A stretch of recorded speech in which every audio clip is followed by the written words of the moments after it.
Bonjour, je suis Roselyne et vous écoutez Biningawok, le podcast sur les questions afroféministes du collectif Moissy, produit par Kizo Studio. Bienvenue. Biningawok est un podcast qui se veut être un espace féminin à la fois d'échange et d'apprentissage sur les questions afroféministes.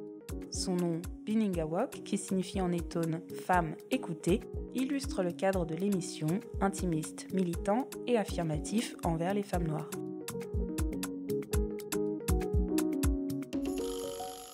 Bonjour, nous abordons aujourd'hui le sujet du racisme médical en France. Le racisme médical désigne tous les faits de discrimination raciale vécus par les personnes non blanches dans la médecine. En effet, si le serment prêté par les médecins inclut de soigner sans distinction, le constat dans la réalité est tout autre. Le racisme médical est pendant très longtemps passé sous silence, mais la parole se libère de plus en plus grâce aux personnes militantes contre le racisme et également grâce aux réseaux sociaux qui, à travers des vidéos ou encore des témoignages comme ceux relayés par le hashtag Balance ton médecin, ont permis de se rendre compte d'un phénomène extrêmement répandu malgré sa dangerosité. Dans cet épisode, nous allons tenter de comprendre l'ampleur du racisme médical en France et réfléchir sur les moyens de lutter contre avec Wemami, youtubeuse, et Calypso du collectif Globule Noir. Bonjour Calypso. Bonjour. Pourrais-tu te présenter s'il te plaît à nos éditrices auditeurs ? Alors je suis Calypso, je suis une soignante, je fais partie du groupe Globule Noir qui est un groupe afroféministe qui est né aux alentours des années 2016, qui est composé de soignantes. Ce qui réunit le collectif, c'est que nous sommes toutes des soignantes noires et on subit durant notre formation ou au sein de notre milieu professionnel, le racisme ou la misogynie noire. Voilà, donc l'objectif principal, c'est la lutte contre le racisme dans les institutions hospitalières et la diffusion d'articles de presse gratuits. On essaie de diffuser uniquement les articles de presse gratuits, parce que c'est ce que nous, on peut lire aussi. On ne va pas partager des choses qu'on n'a pas lues.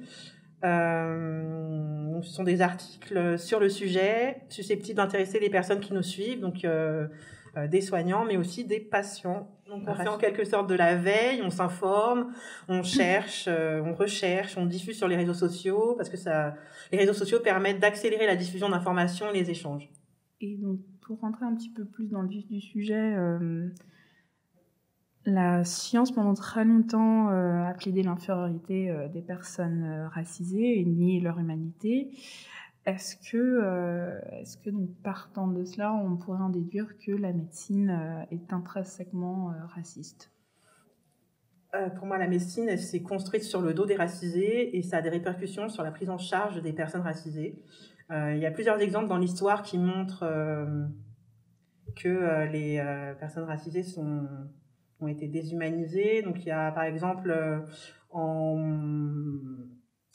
entre 1904 et 1908, il y a eu la création du camp de concentration de Shark Island par l'Empire allemand, qui est situé en Namibie, c'est l'actuelle Namibie. Donc, pendant que l'Empire romain exterminait le peuple Herero et Namak, il y a eu des expériences qui ont été menées par les docteurs Eugène Fischer et Bofinger, dans le but de prouver l'infériorité de la race noire et la dangerosité de la mixité raciale. Donc les prisonniers, la plupart du temps, c'était des femmes et des enfants de plus de 5 ans, étaient chargés de préparer les crânes et les mettre dans des bocaux. Donc parfois, ces prisonniers reconnaissaient les membres de leur clan ou de leur famille et ils préparaient, la préparation des crânes, entre guillemets, c'était couper la tête, faire enlever la peau, faire bouillir le crâne et présenter le crâne à ces médecins dans le but qu'ils puissent faire leur expérimentation. Voilà, donc durant cette période, il y a aussi des femmes qui ont été stérilisées de force pour éviter la naissance d'enfants issus de viols perpétrés par les soldats allemands. Voilà, il faut aussi savoir que durant cette période, de nombreux Herero et Namak sont morts de mauvais traitements, de malnutrition et de maladies qui auraient pu être soignées. C'est le premier génocide du XXe siècle. Il a été reconnu par l'Allemagne en 2005. Et selon les estimations, il y a environ 90 000 ou 100 000 Africains qui ont été tués délibérément pendant cette période-là. Ça représente 80% de la population Herero et la moitié de la population des Namak. Voilà, donc à cette époque-là, les médecins affirmaient que les femmes noires supportaient mieux la douleur. Donc ce médecin en a profité pour pratiquer des expériences sur plusieurs femmes noires esclaves sans anesthésie et sans antisepsie pour éviter les infections. Faut savoir que la désinfection préopératoire a été mise en place en 1870, la même année que l'asepsie de Pasteur. Ce qui fait que 14 ans après, ce monsieur a délibérément omis d'appliquer les règles d'hygiène et d'asepsie sur ces femmes. Il y a aussi le cas d'Anarcha, qui est également connu. Elle a été opérée en 4 ans d'intervalle, plus de 30 fois. En fait, ce monsieur voulait améliorer sa technique. Voilà. Et c'est qu'en 1853 qu'il a commencé à pratiquer sa méthode sur les femmes blanches en les anesthésiant et en respectant les règles d'hygiène. Voilà. Et il faut savoir aussi qu'il fait partie des statues qui ont été déboulonnées il y a quelques temps. C'était en 2018. Sa statue a été déboulonnée et déplacée dans le cimetière de Brooklyn, où il est enterré, suite à une pétition d'un collectif de femmes noires. Il y a aussi d'autres exemples. Henrietta Lacks, avec ses cellules qui ont été utilisées malgré l'absence de consentement, malgré l'opposition de la famille, la recherche sur la syphilis sur les prisonniers en Alabama, les stérilisations forcées en France et aux États-Unis. Et il n'y a pas très longtemps, les recherches d'un laboratoire français sur des prostituées au Cameroun. Je cite ces exemples-là, mais il y en a beaucoup d'autres qui sont plus ou moins connus ou cachés par les différents laboratoires et gouvernements. Pour essayer de revenir à quelque chose d'un petit peu plus concret, en tout cas, on se souvient donc de l'affaire de Naomi Muzenga, qui est décédée en 2017 alors qu'elle était prise en charge par le SAMU, n'ayant pas été prise au sérieux à cause de son accent. Elle est décédée des suites de ces maux. On sait aussi qu'aux États-Unis, donc les femmes noires, des études ont été menées aux États-Unis montrant que les femmes noires sont davantage susceptibles de mourir pendant leur grossesse.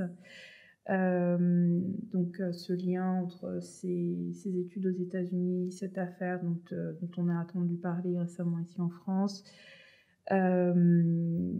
comment expliques-tu le traitement des femmes noires dans le médical? Les préjugés raciaux dans le milieu des soins sont réels en fait et ils mettent la vie des femmes en danger. Faut juste imaginer qu'une femme noire qui va chez le médecin, qui se sent systématiquement invisible, non entendue, incomprise, parfois elle a peur d'être mal diagnostiquée. Mais ses préoccupations en fait sont balayées. Mais parfois, il arrive que certains patients racisés ne sont pas au courant de la gamme complète des options de traitement. En gros, le médecin suppose que les femmes noires ne peuvent pas tout comprendre, donc on ne leur donne pas toutes les informations.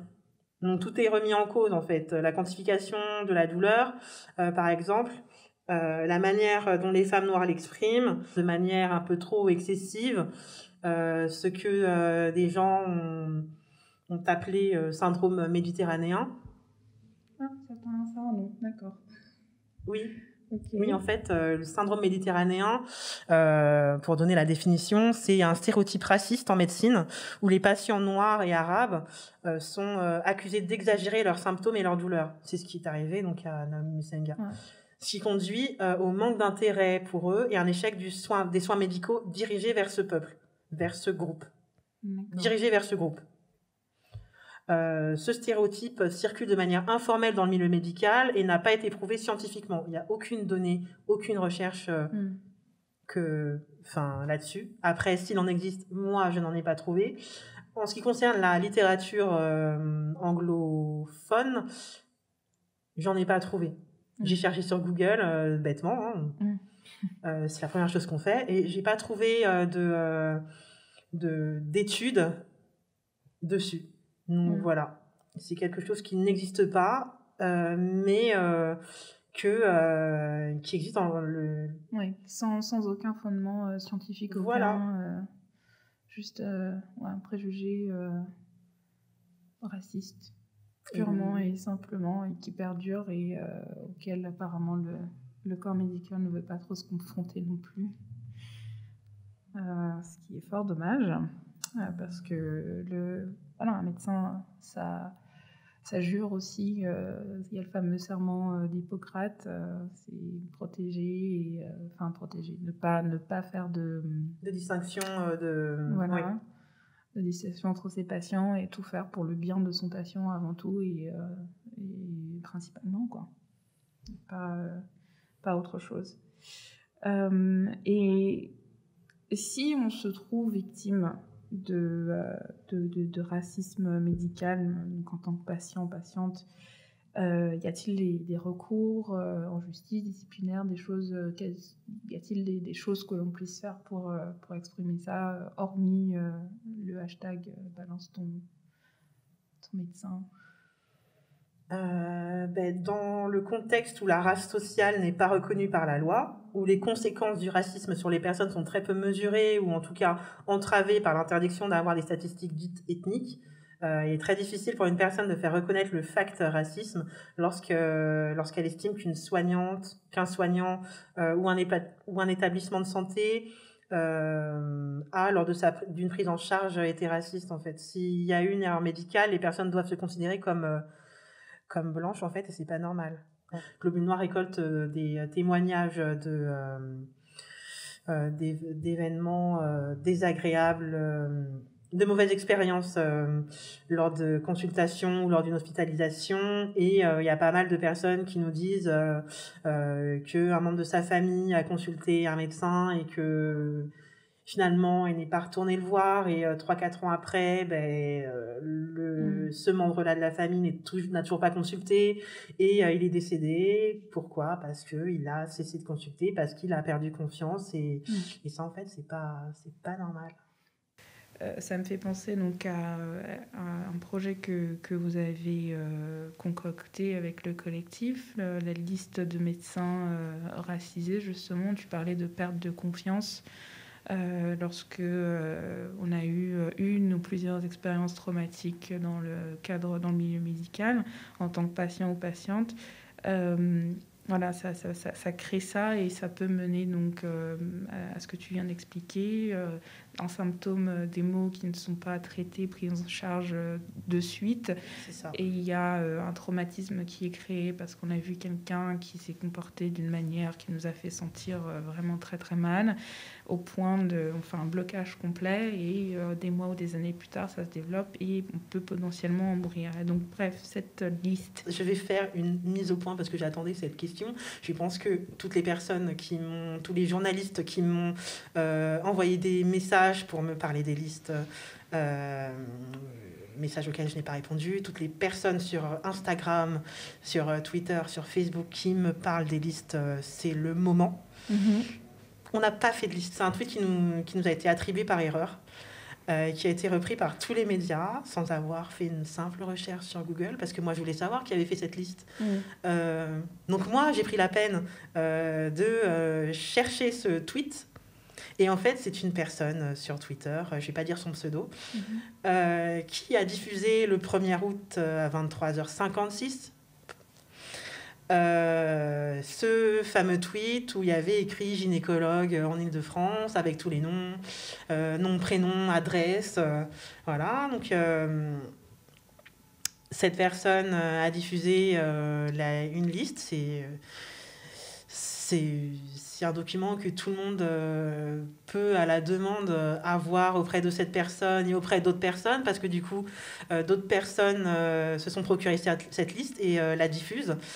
Sauf que le problème de cette liste, c'est qu'elle est diffusée... avant, ça se faisait sous le manteau, ces listes-là. Sauf que là, il y a des gens qui l'ont publiée sur des réseaux sociaux, Facebook sans le nommer. Sauf que c'est super dangereux, parce que ça peut mettre ça peut être dangereux pour les soignants qui figurent sur cette liste. Moi, je l'ai vu, cette liste. Il y a tout, il y a le nom, le prénom, lien Doctolib. Donc Voilà. certes, ça ne vient pas du collectif Globule Noir. Vous avez sans doute juste relayé peut-être le tweet, ou Non. juste quelqu'un, non même pas. Non, quelqu'un c'est une personne qui a posté et ça a été l'amalgame a été fait. retweeté, et des personnes mal intentionnées ont tronqué le haut du tweet. Et ce tweet-là a été accolé à un tweet que nous avons émis. Et du coup, les personnes ont fait le raccourci. D'accord. Ils ont diffusé des listes de médecins, Globule Noir, liste de médecins, polémique, dans le monde médical. Non, en fait, on n'a pas diffusé de liste. Donc, tout cet engouement, acharnement de la part des médias et la des médias et des gens à relayer l'information. Moi, j'ai pas cité le nom, ils se reconnaîtront. Voilà, ils ont relayé une information tronquée, du coup qui s'est transformée en information complètement fausse. Mais le problème, c'est pas les listes en fait. C'est pas non plus ceux qui rédigent les listes. Le problème, c'est le racisme médical en fait. Le problème, c'est la discrimination dans le soin. C'est ce problème en fait qu'il faut régler, celui-là et pas un autre en fait. Faut pas faire des pirouettes en passe chassée en utilisant des termes dont on ne maîtrise pas le sens, comme apartheid médical ou je ne sais quoi. Le problème, c'est le patient qui demande aux soignants non blancs et uniquement à eux d'où ils viennent. Le problème, c'est des gens qui demandent si ton diplôme il est français. Le problème, c'est les gens qui complimentent un soignant noir ou arabe de l'absence de son accent. C'est le dermatologue qui dit ne pas connaître la peau noire. Ça, c'est un tweet que j'ai vu défiler. Une jeune fille qui disait qu'elle allait voir un dermato et que ce dermatologue-là disait ne pas connaître la peau noire, qu'il l'a qualifiée de difficile à traiter, mais il a dit qu'il allait essayer de la soigner. Sauf que essayer, c'est hasarder, essayer, c'est expérimenter. Il y a un gros problème entre le manque de formation lié aux peaux noires. Il faudrait aller vers une inclusion dans l'apprentissage de la médecine. C'est ça. Mais pour en revenir aux dermatologues, en fait, moi, je dis souvent aux soignants que j'encadre, qui sont donc en formation, qu'un bon soignant, en fait, c'est un soignant qui dit « je ne sais pas » quand il ne sait pas. Il ne faut pas tester parce que tu veux voir si ton protocole hasardeux va fonctionner sur une jeune fille qui n'a rien demandé, qui sera peut-être même pas au courant que son truc n'est même pas au point. Pourquoi, en fait, ce dermatologue-là, en fait, il n'a pas tout simplement orienté cette patiente vers un soignant qui saurait mieux s'occuper de la peau de cette jeune fille? Pourquoi il l'a pas orienté vers un confrère dermato qui a fait peut-être une formation à l'étranger sur les peaux noires? Le problème, c'est la douleur aussi d'une personne en détresse qui appelle le SAMU, qui est maltraitée, qui est mal prise en charge et dont on moque l'accent. À aucun moment, les deux personnes qui ont pris l'appel de Naomi Musenga, pour en revenir encore une fois, parce que c'est très grave ce qui s'est passé, ils ont cherché à évaluer sa douleur, juste demander si elle avait mal ou pas. Moi, j'ai écouté l'enregistrement. À aucun moment, on lui demande, sur une échelle de 0 à 10, à combien vous quantifiez votre douleur. Ils se sont juste moqués de son nom et balancé ironiquement, de toute façon, on va tous mourir un jour. Le problème, c'est que Naomi, elle est morte, en fait. Ce que j'ai pas compris, c'est la réponse de membres du gouvernement qui ont dit que suite à la tragédie dont a été victime cette jeune femme, ils ont juste voulu améliorer la prise en charge des services du SAMU, des services d'urgence. Ils ont juste mis en place un diplôme pour les opérateurs du SAMU, mais il n'y avait pas que ça à faire, en fait. Certes, les paroles ont été super déplacées. Oui, il faut un diplôme pour ça, mais c'était des paroles racistes, en fait. Enfin, elle est morte à cause de ça. Quand on voit le parallèle, la réponse de Justin Trudeau, une jeune fille qui s'appelle Joyce Echaquan, qui est décédée dans des circonstances troubles dans un hôpital au Canada.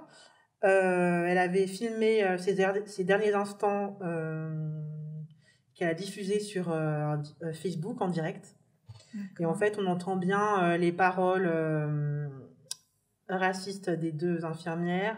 Et la réponse de Justin Trudeau, c'est ce qui s'est passé, c'est la pire forme de racisme quand quelqu'un avait le plus besoin d'aide.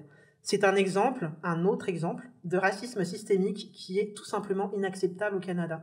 C'est la déclaration qu'il a faite au Parlement ce mercredi-là en fait.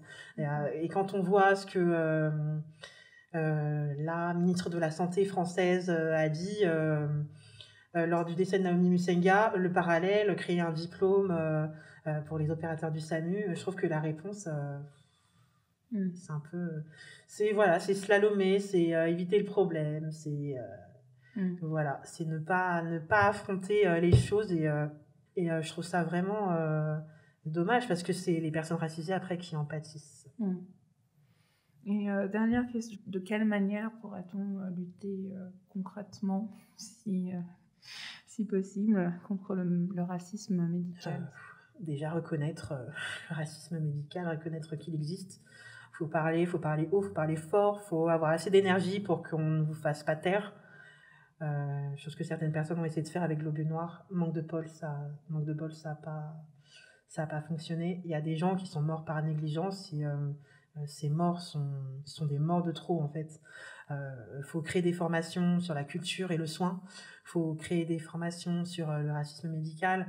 Je sais qu'il en existe dans le cadre de la formation continue dans certains hôpitaux. Faut pas que les soignants hésitent à les faire. Elles sont super intéressantes. Parce qu'en fait, la population française, en fait, et plus largement la population francophone, elle s'est diversifiée. C'est important, en fait, pour les soignants d'être sensibilisés par une approche différente et que cette approche soit adaptée à cette population. Il faut faire des formations, il faut se renseigner, il faut aller sur Internet. Il y a un jeune médecin qui a sorti un bouquin sur les maladies dermato liées aux peaux noires. Il y a aussi un groupe Instagram, Brown Skin Matters, sur des photos des pathologies dermatologiques sur des peaux noires. Et en fait, quand on voit l'eczéma d'une personne noire sur cette photo-là, c'est très léger en fait. Arrêter la langue de bois et accepter d'affronter la vérité en face. Il y a des problèmes, il y a du racisme dans le milieu médical. Il faut l'affronter pour que nous puissions tous être en bonne santé. C'est ça, dans un monde idéal, sans racisme, sans sexisme, sans homophobie, sans transphobie, sans validisme, etc. Une personne ne doit pas avoir à choisir un soignant racisé pour être mieux traité, mais dans ce monde réel, pour se prémunir et être accompagné dans le soin et la guérison, ce qui est un droit. Certaines personnes se sentent contraintes de le faire, de choisir des soignants racisés. Voilà. Eh bien, merci beaucoup Calypso d'avoir répondu à nos quelques questions. Et à bientôt. Ouais, à bientôt.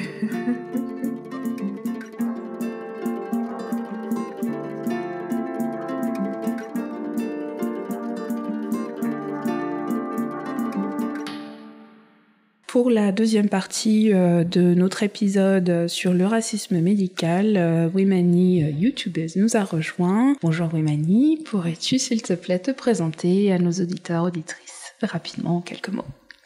Bonjour, alors du coup je m'appelle Anfouat, Wimani sur Instagram et sur YouTube. J'ai 27 ans et je suis infirmière. Merci. Et donc commençons directement avec les petites questions, rentrons dans le vif du sujet. Est-ce que tu peux nous expliquer comment se manifeste le racisme médical en France ? Alors, le racisme médical, c'est une question vague. Il y a plusieurs réponses. Moi, en tant qu'infirmière, ce que je dirais, c'est quand on pose des clichés, des stéréotypes sur nos patients. Par exemple, pour les personnes racisées, ça va être le syndrome méditerranéen, c'est-à-dire minimiser la douleur d'un patient à cause de son origine, ne pas croire ce qu'il dit, et du coup forcément les traitements qui vont découler ne seront pas effectifs parce que on minimise, comme j'ai dit, sa douleur.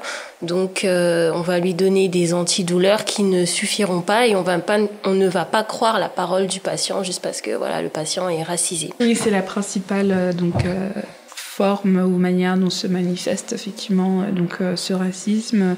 Oui, des traitements qui ne sont pas adaptés ou juste des réactions qui ne le sont pas, et le fait qu'on se sente, on le ressent quoi en fait. Ouais, c'est ça. Et donc dans ton expérience en tant qu'infirmière, donc tu me disais tu es infirmière, est-ce que tu as été témoin ou alors toi-même victime de racisme, soit pendant tes études ou donc lors de ta practice en tant qu'infirmière? J'ai eu les deux, c'est-à-dire, alors moi j'ai fait mes études en Belgique, mais je pense que ça peut se transposer aussi à la France, ça reste l'Occident malgré tout, donc voilà, donc moi en tant qu'étudiante, oui, j'ai été victime de racisme de la part de mes professeurs, mais également de la part des patients. Donc voilà, c'est assez compliqué parce que du coup t'es victime des deux côtés en fait, des personnes que t'es censé soigner, aider, et des personnes qui sont censées t'apprendre le métier. Déjà dans ma classe, j'étais la seule noire. En dernière année, je suis arrivée, j'étais la seule noire. Ça veut dire que la plupart de mes camarades en première, deuxième année, soit ils ont redoublé, soit ils ont carrément abandonné.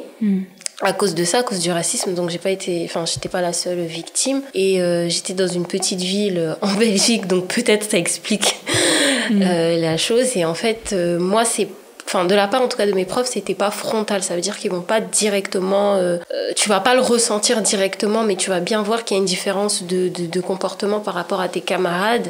Ils vont être un peu plus sympathiques, un peu plus conciliants, un peu plus plus gentils, on va dire, avec tes camarades, et toi tu vas direct ressentir que ils sont froids, ils sont distants. Et surtout en fait, moi ce que j'ai vécu, c'est j'avais une prof, j'avais des contrôles avec elle, mais c'était oral en fait. C'était de la pratique, donc c'était même pas de l'écrit. Donc quand c'est de la pratique, quand c'est oral, c'est la parole de la prof contre ta parole. Parce que quand c'est de l'écrit, au moins tu peux un peu te défendre sur ta copie et tout, t'as des preuves. Mais quand c'est oral, en fait c'est sa parole contre la sienne. Et en fait ce cours, elle me l'a fait redoubler plusieurs fois. D'ailleurs j'ai failli abandonner à cause de ça, parce que j'ai doublé 2 fois à cause d'elle. Juste ce cours-là. Et au bout de la 2e fois, en fait, j'ai demandé tout simplement à changer de prof. Et dès que j'ai changé de prof, j'ai eu 17 de moyenne. Comme quoi, c'était vraiment elle le problème. Donc du coup, là, c'était par rapport au prof. Et par rapport aux patients, j'avais clairement... Par contre, les patients, c'est clairement des patients qui me disaient que voulaient pas que je les touche parce que j'étais noire, qui m'insultaient. C'était vraiment... Par contre, eux, c'était plutôt frontal. Donc, voilà. Et du coup, donc ça, c'était en tant qu'étudiante. Et malheureusement, en tant que soignante aussi, tu peux te dire qu'une fois diplômée, tu vas pas vivre tout ça, mais en tant que soignant, tu as toujours des patients qui veulent pas que tu les prennes en charge parce que tu es noire, ou tu as aussi tes collègues qui vont faire des remarques ou qui vont avoir des attitudes envers soit des patients racisés ou même envers toi-même. Moi, je me rappelle, après, c'était pas en Île-de-France, c'était à Grenoble. Quand je travaillais là-bas, j'étais intérimaire, donc j'ai fait plusieurs services. Et je suis arrivée dans un service, on parlait autour de la table et tout, c'était la pause. Et c'était à l'époque de l'invention des moustiques tigres. D'accord. Donc ils ont commencé à dire des trucs, vraiment moi ça m'a choquée, genre oui, de toute façon les Africains ils viennent ici, ramènent leur maladie, après nous on se retrouve envahis et tout ça, Ah ouais. Ouais, vraiment. Mais vraiment quoi, dans des propos comme ça, mais chez eux là-bas c'est pas comme ici, D'accord. Donc c'est plutôt compliqué. Du coup, je l'ai vécu de plein de manières différentes. Waouh, mais c'est... puis, le dernier commentaire, la dernière chose que tu viens de dire, c'est... ça me... Moi, je sais que c'est mon côté un petit peu naïf, mais je me dis, un personnel de santé, c'est la science. Bon, on en a parlé justement avec la précédente invitée. Effectivement, la science, il y a beaucoup aussi, il y a une forte histoire de racisme dans la science, mais à l'heure d'aujourd'hui, je me dirais... avec la science, il n'y a rien qui prouve que ce genre de choses. Donc, comment être dans un corps médical et tenir ses propos sans avoir de fondement, en fait, c'est assez ahurissant. Et donc, est-ce que ce racisme dans le milieu médical, est-ce que ce serait pas lié au fait qu'il y a un manque de soignants noirs en France? Si c'est vraiment le cas, comment tu l'expliquerais? Je pense que tu as dû donner des petites réponses déjà. Ouais, en fait, je sais pas trop parce que je pense que ça dépend vraiment des régions. Par exemple, du coup, quand j'étais à Grenoble, vraiment, par contre, j'étais à chaque fois que j'arrivais, j'étais souvent la seule infirmière noire. D'ailleurs, pour en revenir encore sur le racisme, quand j'arrivais, on me prenait pas du tout pour l'infirmière. Donc comme j'ai dit, j'étais intérimaire, donc à chaque fois je faisais plein de services, plein d'endroits différents, et à chaque fois que j'arrivais, soit on me prenait pour l'agent de ménage, une étudiante, une aide-soignante, mais jamais pour une infirmière. Et même quand je disais que c'était moi l'infirmière, les gens étaient choqués. Alors je sais pas si c'est parce que je parais jeune ou si c'est à cause de ma couleur de peau, mais je pencherais plus pour le deuxième côté. Donc pour le coup, par contre, dans les régions, en Île-de-France, il y a beaucoup d'endroits, il y a beaucoup de soignants noirs. Moi, le service où je travaille, on est une majorité de noirs, que ce soit infirmière ou aide-soignant. D'ailleurs, j'ai vraiment vu la différence avec Grenoble. Donc je pense que ça dépend vraiment des endroits. Mais du coup, les régions, genre l'Île-de-France ou peut-être Marseille, t'auras beaucoup plus de soignants racisés. Et puis dans les régions un peu plus, les petites villes, on va dire, oui, clairement, il y a un manque. Et du coup, je pense que ça s'explique depuis les études. Parce que, maintenant, il n'y a plus le concours. Je sais plus trop comment ça se passe en France, pour dire la vérité. Mais de ce que j'ai compris, il n'y a plus le concours. Mais du coup, quand il y avait le concours, il y avait les oraux. Et moi, je sais que j'ai beaucoup d'amis à moi à qui on a mis des barrières pendant les oraux, quoi. Et j'ai une amie à moi, d'ailleurs, qui est à Nantes. Elle m'a clairement dit que... elle a échoué le concours plusieurs fois, mais c'est à cause des oraux et clairement parce que elle était noire, en fait. Il y a même des profs qui lui ont clairement dit. Donc, du coup, en fait, ça commence depuis les études. Donc, voilà.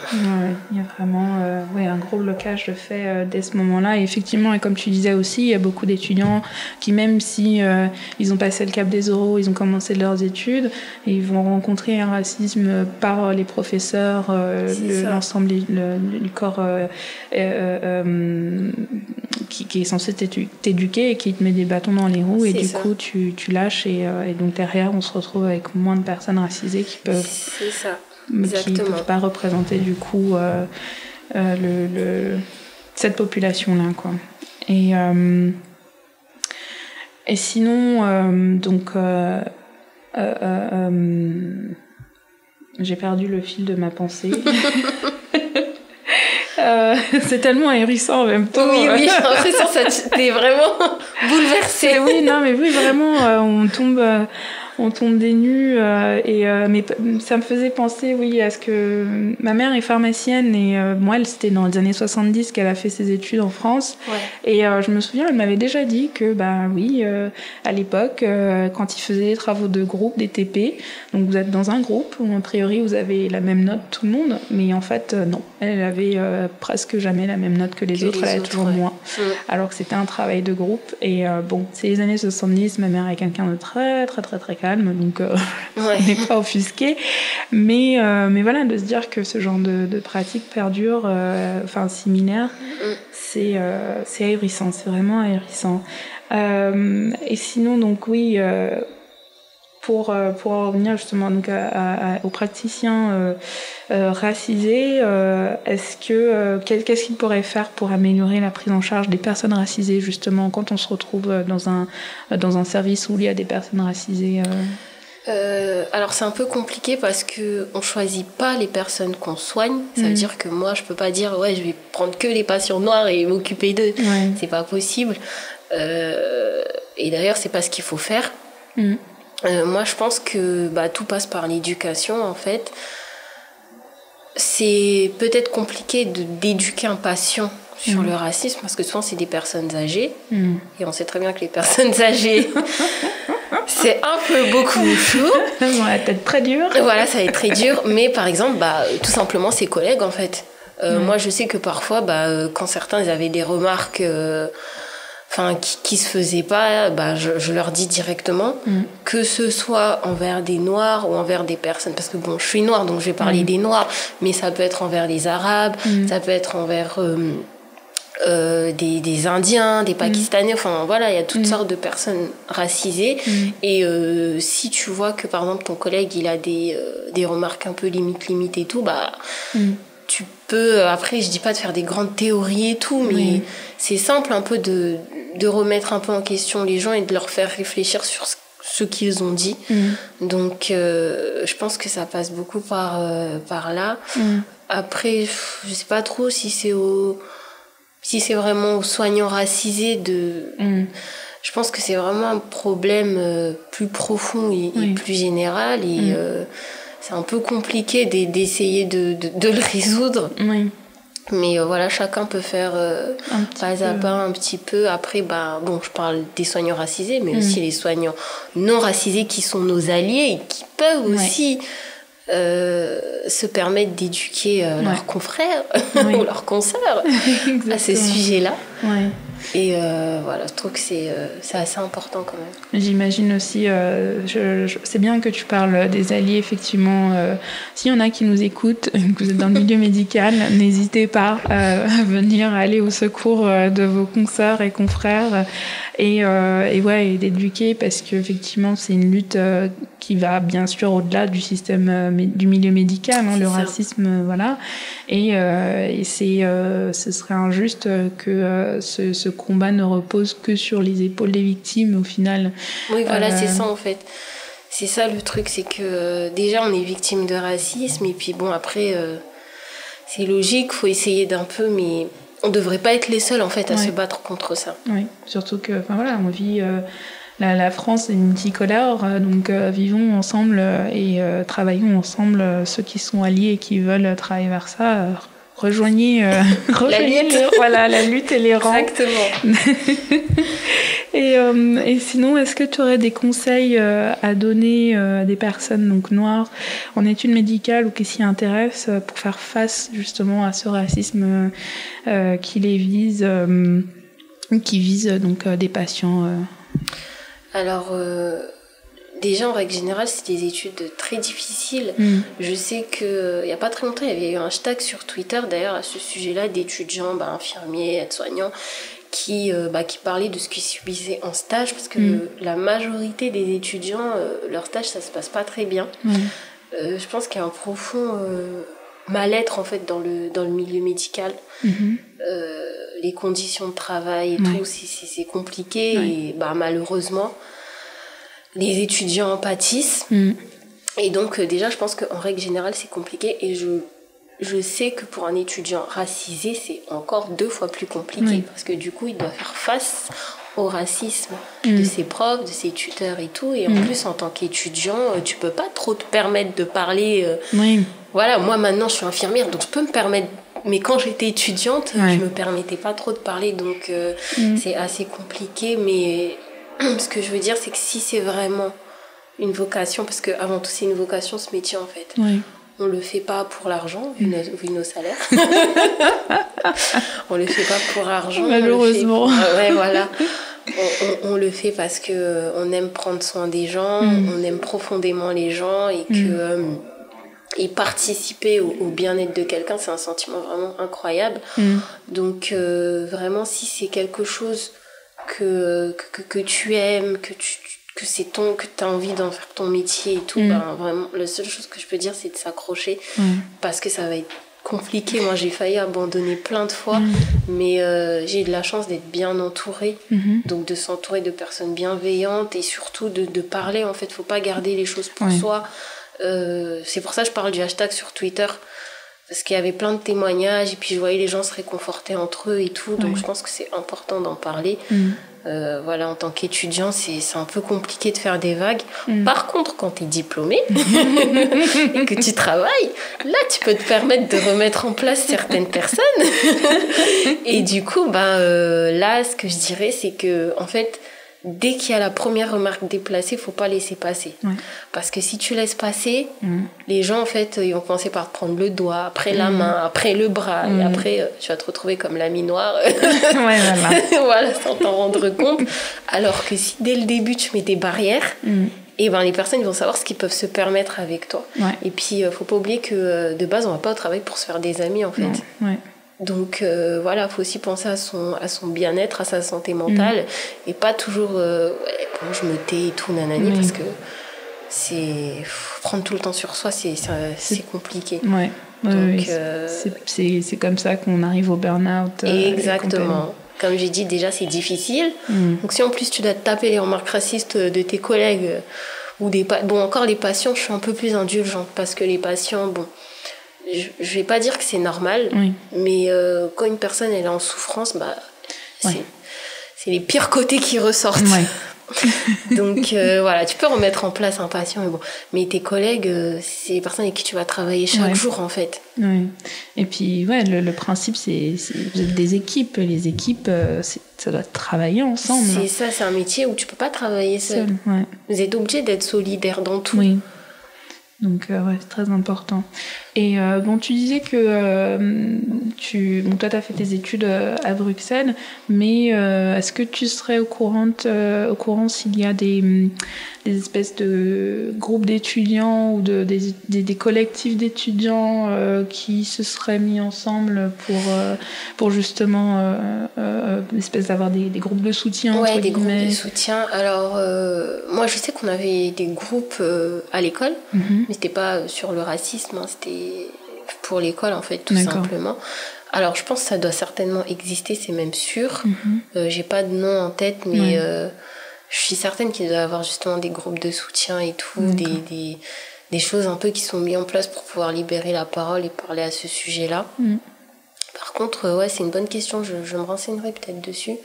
Moi, ça m'intéresse.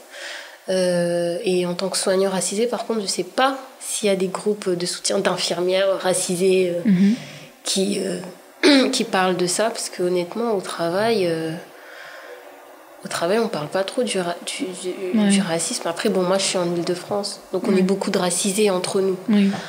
Donc, voilà, mais je sais pas, en fait, faudrait que je me renseigne sur ça. Non, en tout cas, ça peut être une bonne piste s'il y a des étudiants, des étudiantes qui nous écoutent, ou alors des infirmières. Voilà, on vous lance l'idée. C'est vrai. Réunissez-vous, supportez-vous, soutenez-vous. C'est ça, exactement. Et parlez-nous-en. Et après, je pense que c'est plus que tu auras plus des patients qui ont vécu le racisme des soignants, qui vont faire des groupes, qui vont discuter, plutôt que des soignants qui subissent en fait leurs collègues ou les patients, parce que la vérité c'est que c'est les patients qui subissent le plus. La relation elle est telle que c'est forcément le soignant qui a plus de pouvoir, on va dire, pour être raciste envers le patient, et surtout du coup c'est le patient que ça va impacter directement sa santé. Il y a quand même des femmes qui meurent en couche. Donc en accouchant par exemple aux États-Unis, c'est ce que je parlais dans ma vidéo, aux États-Unis, le taux de femmes noires qui meurent en couche est beaucoup plus élevé que les femmes blanches, tout simplement parce qu'on ne les écoute pas. Quand elles disent qu'elles ont mal, qu'il y a un truc qui va pas, on ne les écoute pas, et bim, tu te retrouves avec une patiente qui fait une embolie pulmonaire par exemple. C'est ce qu'elle disait. C'est pas Serena Williams? Oui, voilà, c'est ça, je cherchais le nom.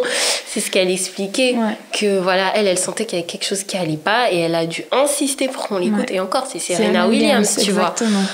Mais combien de femmes noires sont mortes en couche parce que on n'écoute pas, on dit ah ouais elle exagère, oh je suis sûre qu'il n'y a rien et tout, et au final voilà donc c'est...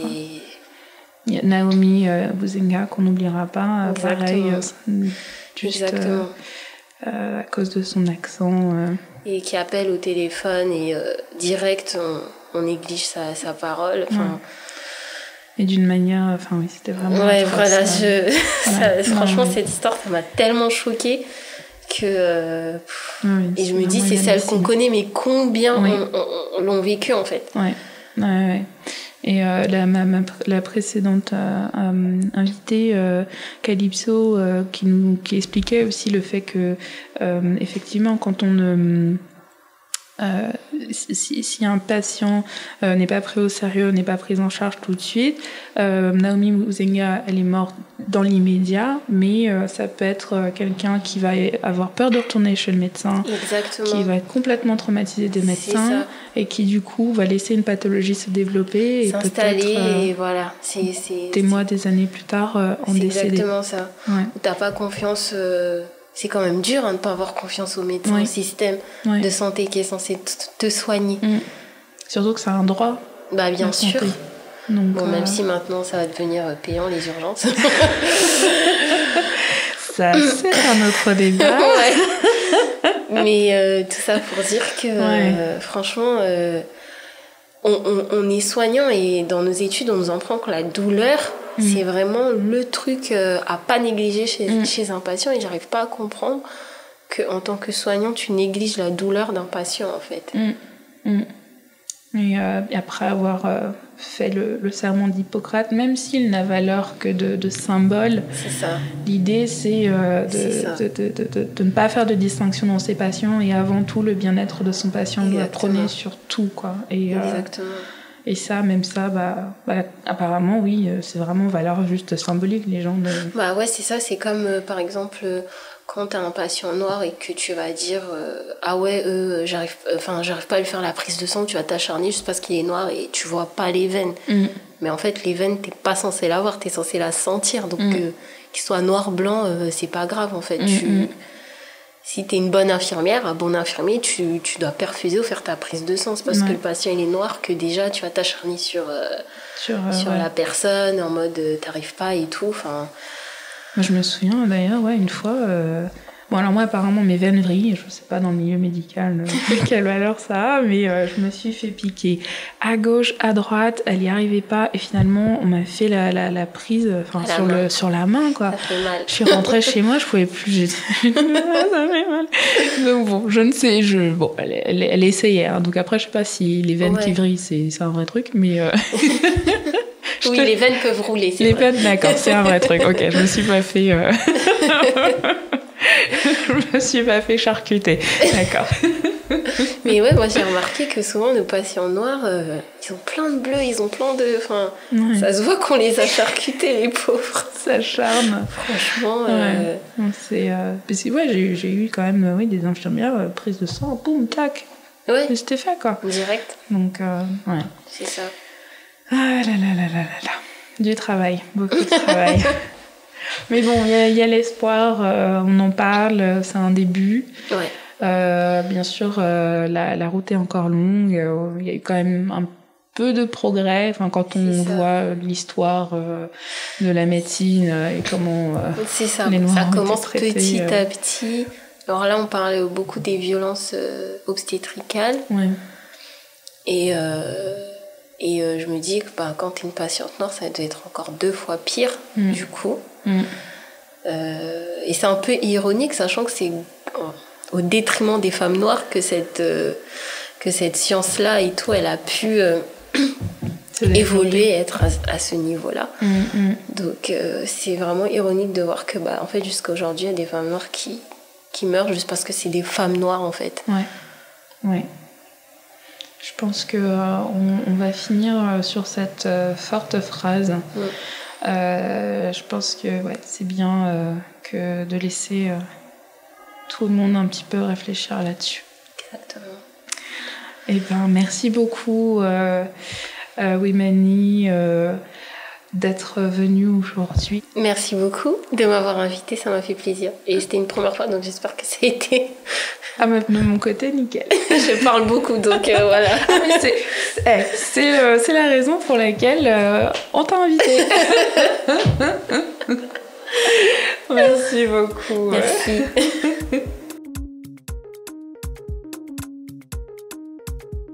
Voilà, c'était le 2e épisode de Bininga Walk. Je vous donne rendez-vous dans un mois. En attendant, retrouvez-moi sur Instagram et Twitter @BiningAWalk et n'hésitez pas à laisser vos commentaires, questions et remarques. Merci.